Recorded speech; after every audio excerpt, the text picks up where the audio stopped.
श्री गणेशाय नमः। श्री सरस्वते नमः। श्री गुरुभ्यो नमः। जगद्गुरु नरेंद्राचार्य महाराज की जय। सद्गुरु काडसिद्धेश्वर महाराज की जय। संत शिरोमणि गजानन महाराज की जय। आद्य जगद्गुरु रामानंदाचार्य महाराज की जय। सियावल्लभ रामचंद्र की जय। गुरुर्ब्रह्मा गुरुर्विष्णू गुरुर्देव महेश्वरा। गुरुर्साक्षात् परब्रह्म तस्मै श्री गुरवे नमः। सार्थ श्री ज्ञानेश्वरी अध्याय 3। नातरे प्रकृती मंतू होऊनी इंद्रिया लळा देऊनी। जे हे माझे मते अवेरुनी ओसंडिती। जे सामान्यत्वे लेखिती अवज्ञा करुनी देखिती। काहा अर्थवाद म्हणती वाचाळपणे। ते मोह मदिरा भुलले विषय विखे घारले। अज्ञान पंकी बुडाले निभ्रांत मानी। देखे शवाच्या हाती दिधले जैसे रत्न का वाया गेले। ना तरी जात्यांद्या पाहले प्रमाण नोहे। का चंद्राचा उदय जैसा उपयोगा नवचे वायसा। मूर्खा विवेकू हा तैसा रुसेलना। पुंडलिक वरदे हरि विठ्ठल। श्री ज्ञानदेव तुकाराम पंढरीनाथ महाराज की जय। जगद्गुरु नरेंद्राचार्य महाराज की जय। अनंत श्री विभूषित जगद्गुरु रामानंदाचार्य श्री स्वामी नरेंद्राचार्यजी यांच्या दिव्य महनमंगल चरणकमलांना कोटी कोटी वंदन करून पीठाचे उत्तराधिकारी परमवंदनीय परमश्रद्धेय काणीपनाथ महाराज यांच्या चरणावर नतमस्तक होऊन इथे संतसंघाला जमलेल्या सगळ्या बंधू आणि भगिनींना श्री गुरुदेव। मागच्या संतसंघामध्ये आपण जगद्गुरु माऊलींच्या अमृतबोधाने अक्षरशः न्हावून निघालो। इतकं सुंदर त्यांनी वर्णन केलेलं आहे। आणि तेच जे श्रीकृष्ण भगवंताने आत्तापर्यंत आपल्याला जे सांगितलं ते अगदी साध्या सोप्या भाषेमध्ये जगद्गुरु माऊलींनी आपल्याला मागच्या संतसंघामध्ये आत्मबोधच केलेला आहे। जे जे प्राणी जे जे ज्ञानविरहित गेले ते ते जन्माचे मूळ झाले। अज्ञानी प्राणी प्रवाही वाहतची गेले। किती सुंदर सांगितलं आणि याच्यावर विवंचन आपण सगळ्यांनी ऐकलं हो। आणि म्हणून या ठिकाणी आजच्या या संतसंघामध्ये आज श्रीकृष्ण भगवंत अर्जुनाला काय सांगतात ते आपल्याला ऐकायचं आहे।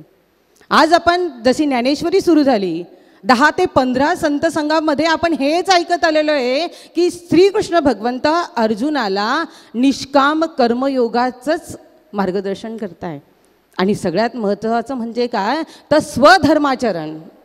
इथपर्यंत आता आपण श्रीकृष्ण भगवंताने अर्जुनाला खूप प्रकारे बोध केला।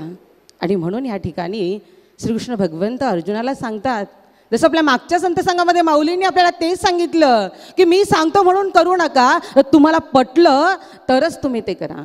इथे श्रीकृष्ण भगवंतही अर्जुनाला तेच सांगतो, मी तुला स्वधर्माचरण सांगितलं, निष्काम कर्मयोगाचा मार्ग सांगितला, तुला जर आता पटत असेल ना तर तू एक कर।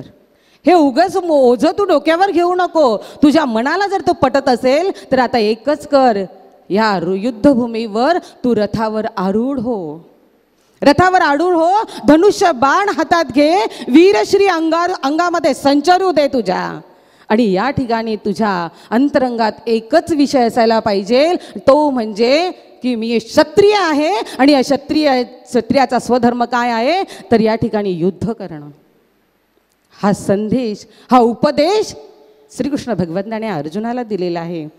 पुढे श्रीकृष्ण भगवंत अर्जुनाला म्हणतात, हा उपदेश तू तर ऐकलेलाच आहे, पण या सगळ्यांनी श्रीकृष्ण भगवंताने फक्त अर्जुनालाच हा उपदेश केला तर नाही. पुढे भगवंत म्हणतात की हा माझा उपदेश हा जडमुडांसाठी आहे. आणि हा माझा उपदेश, हे माझं मत आहे, हे स्वधर्माचरणाचं आणि निष्काम कर्मयोगाचं जे लोक जे श्रद्धापूर्वक भक्तिभावाने अंतकरणापासनं जे या मी सांगितलेल्या मार्गाने वाटचाल करतील ना, त्यांना ते कर्माच्या बंधनात कधी अडकणारच नाही.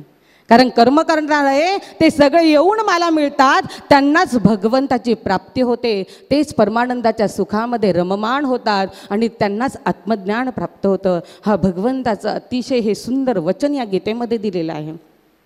पुढे भगवंताने याच्या उलट प्रश्न केलेला आहे की जे माझे हे श्रद्धापूर्वक आचरणात आणतील ते तर मला येऊन मिळणारच आहे, ते परमानंदाच्या सुखामध्ये रममाण होणारच आहेत. पण बघ की जे हा माझा जो उपदेश आहे, माझं जे मत आहे ते अवहेरतील, तिरस्कार करतील, जे आचरणात आणणार नाही, जे अज्ञानी आहे त्यांना हे माझं मत पटणारच नाही ना. आणि त्यामुळे होणार काय तर ते जे अज्ञानी लोक आहेत, ह्या अज्ञानी लोक कशामध्ये रममाण होतात, त्यांना या भौतिक सुख, जे इंद्रिय सुख आहे, ज्या वासना आहे, ज्या कामना आहे, ज्या इच्छा आहे, आकांक्षा, ह्याच्यामध्येच ते रममाण होतात आणि खऱ्या परमार्थाला ते विन्मुख होतात. आणि आपण आज या समाजामध्ये असेही काही लोक आपण बघतो.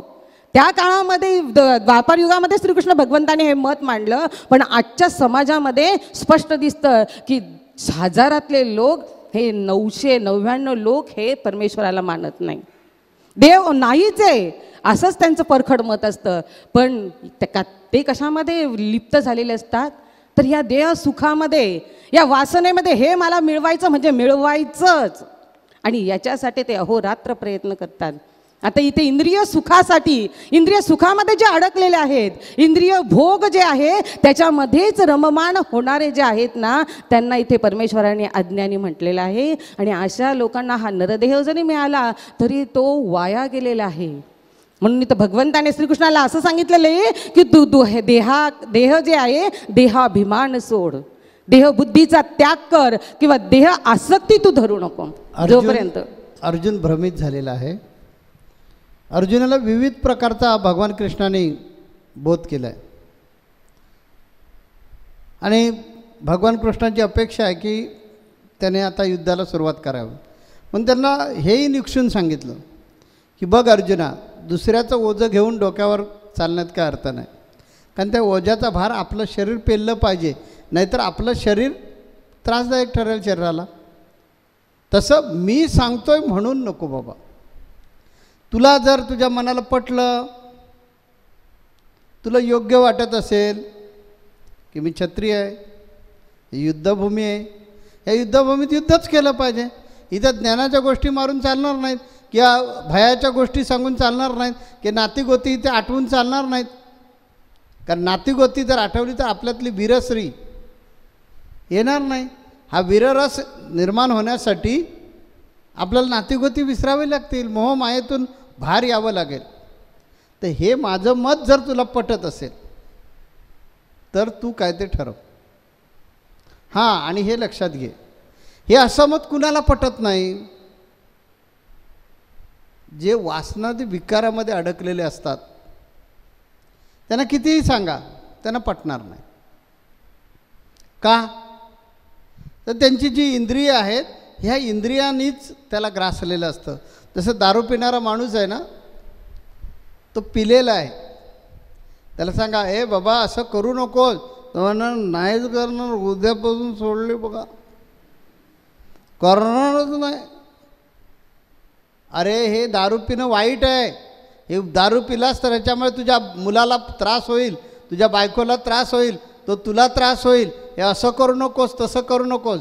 त्याच्या जीवाभावाचं कितीही सांगा, परिणाम होणारच नाही. का? कारण त्याला दारूनं ग्रासलेलं आहे. त्याने दारूचं प्राशन केल्यामुळे, दारूनं त्याला ग्रासलेलं असल्यामुळे तो शुद्ध हरपला आहे. तसं इथे भगवान कृष्ण अर्जुनाला सांगतात की एवढा सगळा हितोपदेश केला आहे, तुला पटत असेल तू काय ते ठरव. युद्ध करायचं की नाही काय करायचं तू ठरवलं पाहिजेस, पण मी सांगतो म्हणून जबरदस्ती नको. आता हे मत माझं तुला कदाचित पटत नसेल किंवा जड जात असेल, होऊ शकतं, असं कठीण वाटू शकतं.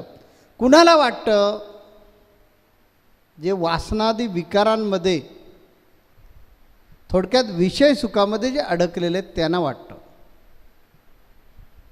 भ्रमर आहे, हा भ्रमर नेहमी फुलामधला मकरंद चाखत असतो. वेगळ्या फुलांवर तो उडत जातो, गुणगुण घोंगावतो तिथे, आणि आपली ती सोंड असते त्याला समोर एक, त्या सोंडेनं त्या फुलाच्या आतमध्ये मकरंद असतो, तो बरोबर खेचून घेतो. त्याला मध असं म्हणतात. तो मध बरोबर ते चाखतं.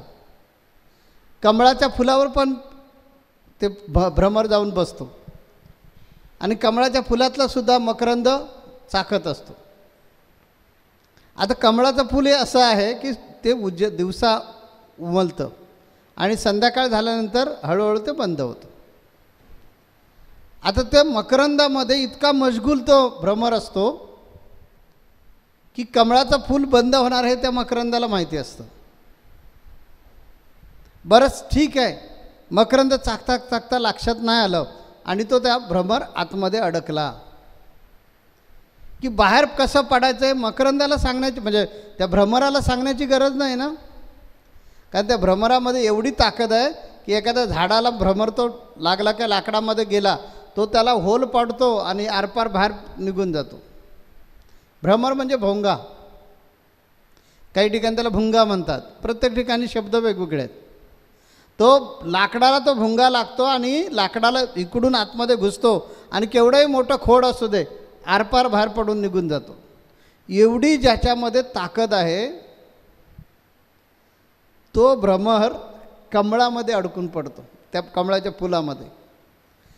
कमळाच्या फुलाचे पानं जी आहेत किंवा पाकळ्या ज्या आहेत, पानं म्हणण्यापेक्षा पाकळ्या ज्या आहेत, किती लुसलुशीत असतील, किती मुलायम असतात.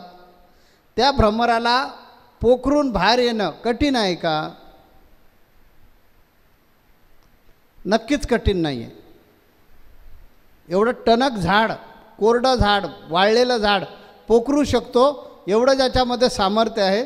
ते कमळाच्या फुलाचे पाकळ्या पोखरणं कठीण नाही आहे, पण तरीसुद्धा तो भ्रमर ते कमळाच्या पाकळ्या, ती कमलदल पोखरून बाहेर येण्याचा प्रयत्न करत नाही. का करत नाही? कारण त्या मकरंदामध्ये त्याचा आनंद असतो. तो जो मध आहे तो मध चाखण्यामध्ये त्याला आनंद वाटत असतो. त्यामुळं कुठलाही प्रसंग तो आपल्यावर घ्यायला तयार असतो. अर्जुना, माणसाचंही असंच आहे की जे विषय आहेत ह्या विषयांमध्ये माणूस अधीन होतो आणि अधीन झालेला जो माणूस आहे त्याला कितीही सांगा, उपड्या घडावर पाणी, किती त्या घड्यावर पाणी होता, धोधो 100 लिटर होता, घड्याची क्षमता आहे 5 लिटर, पण 100 लिटर होता पाणी तरी त्या घड्यामध्ये एक सुद्धा थेंब जाणार नाही का तो उलटा आहे. तसं वासनादी विकारामध्ये जे लोक अडकलेले असतात त्यांना काहीही सांगा. मी आपल्या व्यावहारिक भाषेत बोलूया, हे भगवान कृष्ण बोललेलं नाही, हे मी बोलतोय.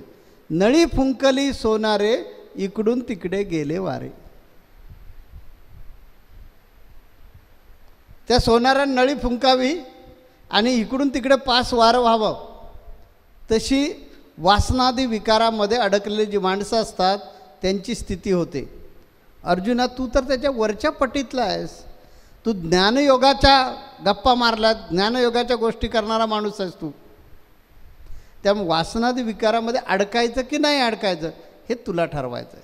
पण ही अशी परिस्थिती मात्र वासनादी विकारामध्ये अडकलेले जे लोक आहेत त्यांची होते. याच्यासाठी माझा अभंग आहे.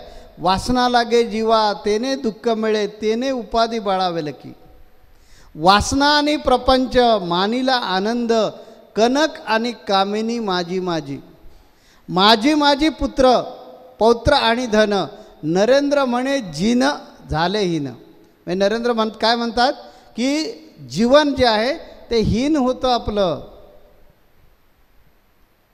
ह्या अशा संसार प्रपंचाच्या भानगडीत पडलो की आपण हीन दीन होतो. आपण मुळातले राजे आहोत, अनभिक्षित सम्राट आहोत या मुक्तीच्या साम्राज्यातले. परंतु एकदा का हे आपल्या पाठीमागे लागलं की आपली विचित्र परिस्थिती होते. आपल्याला हीनदीन व्हावं लागतं. म्हणून वासनादी विकारांपासून दूर होणं आवश्यक आहे. यासाठी वासनादी विकारापासून दूर होण्यासाठी आम्ही काय सांगितलं की धरावे ते पाय आदी आदी. कुणाचे पाय धरा? गुरूंचे धरा. गुरूंचे पाय धरा. चरण तुझे गुरुराया हीच माझी देवपूजा. गुरु चरणाची माती हीच माझी भागीरथी. अशा प्रकारे ज्यावेळी तुम्ही लीन व्हाल त्यावेळी आपोआप वासना क्षमणार आहेत. त्या अर्जुना वासनादी विकारामध्ये अडकलेला जो माणूस आहे तो अशा प्रकारे एवढं तत्त्वज्ञान ऐकल्यानंतर सुद्धा भ्रमित होऊ शकतो. कारण त्याला त्या तत्त्वज्ञानाची किंमत तुच्छ वाटते. कारण तो आंधळा झालेला असतो. जसा एखादा प्रेमवीर किंवा प्रेमामध्ये आंधळी झालेली एखादी मुलगी जी असते तिला आईबाप समजून सांगतात पोरी ह्या कार्ट्याच्या नादाला लागू नकोस, त्याचे कुरळे केस तुला काहीच उपयोगी येणार नाहीत, त्याचा गोरा रंग काय चाटून खायचा आहे का, त्याची क्षमता आहे का, अगं तो कॅपेबल आहे का बघ ना तुला, नाही मला तोच हवा. लग्न करेल, तुझ्यावर मौज मजा करेल आणि तुला 6 महिन्यानंतर सोडून देईल आणि मग तुझे कुत्र्यासारखे हाल होतील. तेव्हा ह्या मुलाच्या भानगडीत पडू नकोस. अगं आम्ही तुला लहान तळ हातावर जपलं, तळ हातावरच्या फोडाप्रमाणे तुला जपलं, जोपासलं आहे. आम्हाला तुझं सुखदुःख कळत नाही का, तुझं भलं झालं पाहिजे म्हणून तुला एवढी मोठी डॉक्टर बनवली, इंजिनियर बनवली. आम्हाला कळत नाही का तुझा हात कुणाच्या हातात दिला पाहिजे. आम्ही आईबाप आहोत, आम्हाला खात्री आहे ज्याच्याबद्दल वाटेल अशा मुलाच्या हातात हात तुझा देणार की आयुष्यभर तू आनंदी राहिली पाहिजेस. तेव्हा ह्या मुलाचा नाद सोड. 20-22 वर्ष वाढवलेली जी असते ना ती इतकी आंधळी झालेली असते. आई वडील विरोध करतात म्हणून गुपचूप पळून जाते. आईवडिलांबद्दलचं प्रेम असल्यामुळे त्यांना उलटही करता येत नाही आणि आईवडिलांचं मत पटतही नाही म्हणून गुपचूप पळून जाऊन कोर्ट मॅरेज करते. आणि मग 5 ते 6 महिन्यामध्ये आईवडिलांनी जे बोललेले शब्द असतात ते सगळे आठवायला लागतात, पण तोपर्यंत वेळ निघून गेलेली असते. त्या प्रेमामध्ये म्हणे आंधळा होतो माणूस. वय बघत नाही, त्याचं डबल लग्न झालं आहे की नाही, पहिलं लग्न झालं आहे की नाही ते बघत नाही, त्याची जात बघत नाही. कारण संस्कारांचा प्रश्न असतो. लक्षात घ्या, भांडणं जी होतात ना ती संस्कारांवरूनच होतात. की एकमेकांचे संस्कार कसे झालेले आहेत त्याच्यामुळे त्या संस्कारामध्ये ते बसत नसेल तर वैचारिक मतभेद होतात आणि भांडणं होतात. म्हणून आपल्या पूर्वसुरींनी जे सांगितलेलं आहे की कुळ गोत्र बघा आणि लग्न करा, त्याला काहीतरी शास्त्रीय आधार आहे. आपल्या भारत देशामध्ये घटस्फोटाचं प्रमाण 0.0001 असं काहीतरी होतं असेल. आज ते वाढलं आहे.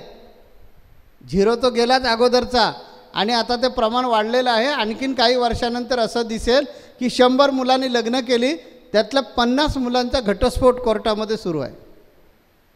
का? हे प्रेमविवाह. कारण दोघांच्या घरचे संस्कार वेगळे आहेत. त्या वैचारिक मतभेद होतात. वैचारिक मतभेद झाले की एकमेकांपासून एकमेक बाजूला होतात. मग अगोदर कशाला प्रेमात लग्न करायचं असा प्रश्न तुमच्या मनामध्ये येईल. आणि तुम्ही मला विचाराल मग स्वामी त्याने अगोदर लग्न कशाला करायचं. आंधळे झालेले आहेत. जे इथे भगवान कृष्ण अर्जुनाला जे सांगतोय तेच सांगतोय की वासनादी विकारामध्ये अडकलेला माणूस आंधळा झालेला असतो. आंधळ्याचा अर्थ शब्दशः अर्थ घेऊ नका. कारण दृष्टी असणारा जो माणूस आहे त्याला दिसलं पाहिजे असा एक समज आहे. मग दृष्टी असलेला जर माणूस बघून सुद्धा समोर विचारतोय काय करतोस. ते बिरबलानं सांगितलं ना की राजाला पण घ्या त्याच्यामध्ये 2 नंबरच्या यादीत. बिरबल आणि राजा.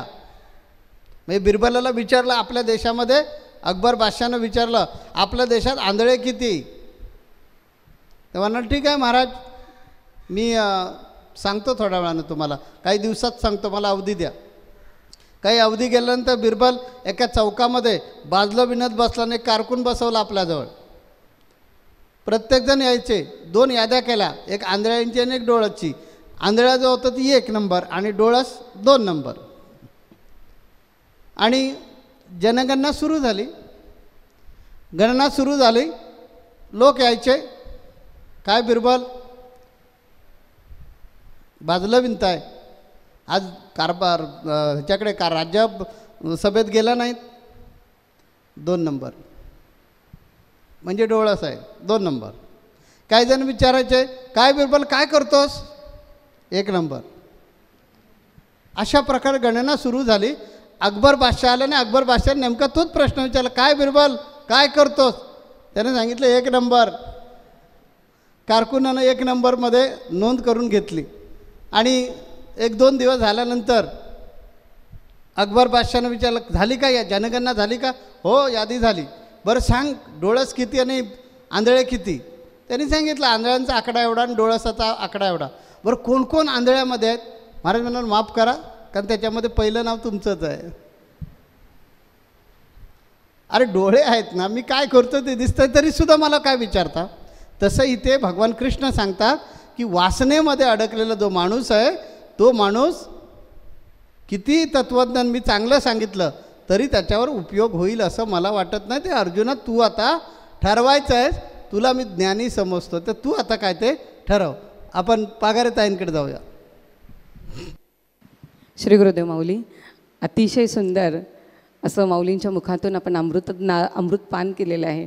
आणि मी आता याच्यापुढे काय बोलावं कारण का या सूर्यापुढे एखाद्या काजव्याने टिमटिमायसारखं आहे. आणि माऊली खरंच की हाचा विषय होता तो पूर्णपणे इतकं सुंदर आपण घेतला. आणि मला आता काही बोलायला शिल्लक राहिलं नाही. पण नक्कीच माऊली की या ठिकाणी ज्ञानेश्वर महाराजांनी अतिशय सोप्या भाषेमध्ये सांगितलं तेच आपण सांगितलं की पतंगा दीपा आलिंगण तेथ त्यासी अचूक मरण ते बी विषयाचरण आत्मघाता. जे जे या विषयाच्या जवळ जातात त्यांचा आत्मघात हा ठरलेलाच असतो. आणि म्हणून या विषयातून बाहेर कोण काढत असेल हो तर रामदास स्वामींनी आपल्याला आपण दासबोध ऐकलं. त्या दासबोधामध्ये आपण बघितलं की वासना नदी महापुरी प्राणी बुडताची ग्लांत करी तेथे उडी घेऊन तारी तो जाणावा सद्गुरू. कारण सद्गुरूशिवाय विषय वासनेतून आपल्याला बाहेर कोणी काढूच शकत नाही हो. म्हणून मी इथे अगदी शॉर्टकट एकच छोटासा दृष्टांत सांगते. ते संत आपल्याला सद्गुरू आपल्याला या विषय वासनेतून कसे बाहेर काढतात बघा. संत मीराबाई आपल्याला सगळ्यांनाच माहिती आहे की संत मीराबाई लावण्याची खाण रूपवान अतिशय सुंदर होत्या. त्या भोजराजाची पत्नी होत्या. आणि त्यांच्या राजवाड्यामध्ये साफसफाई करायला एक मोलकरीण यायची. आणि ही मोलकरीण यायची आणि तिचा एक 20-22 वर्षाचा मुलगा होता. एक दिवस आईच्या हट्टापोटी तो त्या राजवाड्यात आला. आणि कर्मधर्म संयोगाने त्या मुलाची काय झालं तर मीराबाईंकडे त्याने बघितलं. रूपवान त्या सुंदर आणि कामवासना बघा कशी जागृत झाली. आणि त्या मुलाने मनात निश्चय केला की मला फक्त मीराबाई ह्याच हव्या आहेत. मी त्यांच्याशीच लग्न करेल. कशी कामवासना सुरू झाली. आणि घरी येऊन आईला तो विचार सांगितला. आईने त्याला सांगितलं बाबा रे हे कोणाला सांगू नको. जर भोजराजाला कळलं ना तर नक्कीच तुझा शिरच्छेद करेल. मुलांनी एवढा अट्टास केला की बघा, एखादी कामना वासना ज्यावेळेस मनात असते त्यावेळेस माणसाला पुढे काहीही दिसत नाही. त्यांनी अन्न पाण्याचा त्याग केला. 10 ते 15 दिवस त्यांनी अन्न पाणी घेतलं नाही. प्राण कंठाशी आला. शेवटी आईला त्याची तळमळ कळाली आणि म्हटली आता याच्यातून मार्ग काढणार ते फक्त संत आपल्या मीराबाईच मार्ग काढणार. आणि म्हणून त्या मीराबाईंकडे गेल्या. मीराबाईला झालेली सगळी हकीकत त्यांनी सांगितली की त्यांचे पाय धरले की संता मीराबाई, तुम्हीच मला याच्यातून मार्ग काढू शकता आणि माझ्या मुलाचा जीव वाचवावं. तो आता अन्न पाण्याचा त्याग करून प्राण कंठाशी आलेला आहे, कुडी क्षीण झालेली आहे. त्यांनी सांगितलं तू काही काळजी करू नको, त्याला फक्त माझ्याकडे पाठवून दे. आणि म्हणून आईने निरोप सांगितला मुलाला. मुलगा संत मीराबाईंच्या समोर उभा राहिला. संत मीराबाई कशा ज्ञानाचा सागर असतात, जसे आपले जगद्गुरू माऊली आहे, कितीही अज्ञानी लोक त्यांच्या पुढे आले तरी ते प्रेमानेच त्यांना जवळ घेतात. संत मीराबाईंना वाईट वाटलं नाही. त्यांनी त्याला समोर उभं केलं आणि म्हटलं तुझी इच्छा आहे ना माझ्याशी लग्न करायची? होय, मी तुझ्याशी लग्न करेन, पण मी माझी एक अट आहे तुला, ती अट जर तू मान्य केली तर लग्न हे मी तुझ्याशी करेल. आणि म्हणून त्यांनी सांगितलं अट कोणती आहे? त्या कृष्ण भक्त होत्या. त्यांनी एक छोटीशी कृष्णाची मूर्ती दिली आणि हातात जपमाळ दिली आणि सांगितलं की 3 दिवस तू फक्त ही साधना करायची. काय? कृष्णाची मूर्ती समोर ठेवायची, हातात जपमाळ घ्यायची आणि एक मंत्र म्हणायचा. तो कोणता? की ओम नमो भगवते वासुदेवाय श्रीकृष्णाय नमः. हा मंत्र अंतकरणातून म्हणायचा. बहिर्मन अंतर्मन एक करायचं आणि मनामध्ये कोणतीही वाईट इच्छा कामना उत्पन्न होऊ देऊ नको. आणि जर अशी वासना तुझ्या मनामध्ये आली तर माझा एक सेवक तुझ्या शिरावर तलवार घेऊन उभा राहील. अशी वासना जर त्या निर्माण झाली तर तिथेच तुझा शिरच्छेद करेल. बस एवढे सांगितलं. साधना सांगितली. मुलाने ती श्रीकृष्णाची मूर्ती घेतली, समोर ठेवली, हातात जपमाळ घेतली. अंतकरणात विखारी मन होतं, विचारयुक्त मन होतं. ते चंचल मन लगेच काय भगवंताकडे लागतं का? होतं नाही. हातात माळ घेतली आणि जप सुरू केला. थोड्या 4-5 तासामध्ये विकार शांत झाले.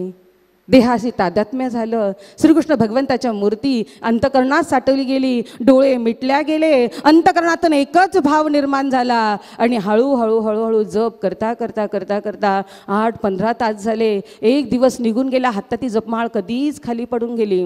देहाची आसक्ती निघून गेली. विकार शांत झाले आणि 2 ते 3 दिवस अशी काही समाधी लागली. ज्या अंतकरणामध्ये जो विषय होता इंद्रिय सुखाचा, तिथे भगवंताचा विषय झाला. आणि 3 दिवसानंतर संतांना माहिती असतं मी सांगितलेल्या मार्गाने या मार्गाने गेलं तर तो नक्कीच तिथपर्यंत पोहोचेल. संत मीराबाई 3ऱ्या दिवशी आल्या. त्यांनी हार घेऊनच आलेल्या होत्या आणि समाधी अवस्थेत गेलेल्या त्या मुलाच्या डोक्यावर हात ठेवला. समाधीतून जागृत झाला. समोर मीराबाई बघितल्या. विकार शांत झालेले होते. आता मीराबाई त्यांना दिसल्या. त्या सद्गुरूंच्या रूपाने दिसल्या. तिथेच त्यांनी आपलं मस्तक त्यांच्या चरणाजवळ ठेवलं. आपल्या डोळ्यात या अश्रूंनी त्यांचे चरण धुतले की आता त्यांना मिळाल्या होत्या त्या रूपवान स्त्री नव्हत्या, तर आज त्यांच्या समोर होते ते सद्गुरू होते, ते संत होते. संत हे काय करता? तात्पर्य मला हेच सांगायचं आहे की जगद्गुरू माऊलीने आम्हाला हेच सांगितलं. आमचं मन विखारी होतं. आम्ही अनेक समस्या त्यांच्याकडे घेऊन गेलो, पण माऊलीने एकच सांगितलं की बाबा रे, तुला जीवनात तुझ्या अडचणी आहे ना, तू एकच कर. आणि माऊलींनी काय केलं तर तस्वीर दिली. आपली माऊलींनी आपल्या जगद्गुरूंची तस्वीर दिली. ती समोर ठेव, त्याचे अनुसंधान कर, हातात जपमाळ घे आणि अंतकरणातून आणि बहिर्मनातून एकच नामस्मरण केल. ओम नरेंद्रनाथाय नमः. ओम नरेंद्रनाथाय नमः. बस हेच केलं. आज 1000 नाही, लाख नाही, 2.5-3 कोटी या जनतेने हा अनुभव घेतला. हळूहळू हे विकारी मन शांत झालं. कारण कृपाच ही सद्गुरूंची असते, संतांची असते. त्यांच्या चरणाजवळ जो जातो तो विषयामध्ये कधी राहतच नाही, तो भगवंताला प्राप्त होतो. माऊली तो भगवंताला प्राप्त होतो. तेव्हा गुरु हे अशा प्रकारे आपल्या शिष्याला बरोबर कुरुक्षेत्राच्या रणांगणावर आणून उभं करणार. तेव्हा भगवान कृष्णाने अर्जुनाला सांगितले की अर्जुना, आता विचार तुला करायचा आहे, तू काय ते ठरव. कारण जर तुझ्यात मुमुक्षू जागृत झाला तरच तो या गोष्टीचा विचार करू शकेल. नाहीतर नुसतं जेवायचं समज, तर हे जेवण शरीराला पाहिजे म्हणून घेऊन जगला तर पशुमध्ये आणि माणसामध्ये काही फरक नाही. हा विचार कोण करेल? तर मुमुक्षू. म्हणून जे अशा प्रकारे विषयशक्तीमध्ये आंधळे झालेले लोक असतात ते अशा प्रकारच्या उपदेशाकडे दुर्लक्ष करतात. या उलट तुला मुमुक्षु व्हायचं आहे आणि तू ठरवायचं, त्यातलं शोधायचं आहे की माझा हा पुष्ट देह रणांगणावर युद्ध करून धरार्थी पाडायचा की माझ्या पुष्ट देहाला संसार प्रपंचामध्ये गुंतवायचं, राजविलासामध्ये गुंतवायचं. हा निर्णय तुझाच आहे. तुझ्यातला मुमुक्षु जागृत कर आणि लवकरात लवकर तू निर्णय घे. अशा प्रकारे भगवान कृष्णाने अर्जुनाला सांगितलेलं आहे. अर्जुन आता त्याच्यावर काय प्रतिक्रिया देणार ते ऐकणं उत्सुकतेचा गोष्ट आहे. आणि मला वाटतं आपल्याला सगळ्यांनाच उत्सुकता लागलेली आहे की पुढच्या रविवारी अर्जुन काय म्हणतो त्याच्यावर ते आपण ऐकायचं आहे. म्हणून आपण इथे आता थांबूया. जगद्गुरु नरेंद्राचार्य महाराज की जय. सद्गुरु काडसिद्धेश्वर महाराज की जय. संत शिरोमणी गजानन महाराज की जय. आद्य जगद्गुरु रामानंदाचार्य महाराज की जय. सिया वल्लभ रामचंद्र की जय.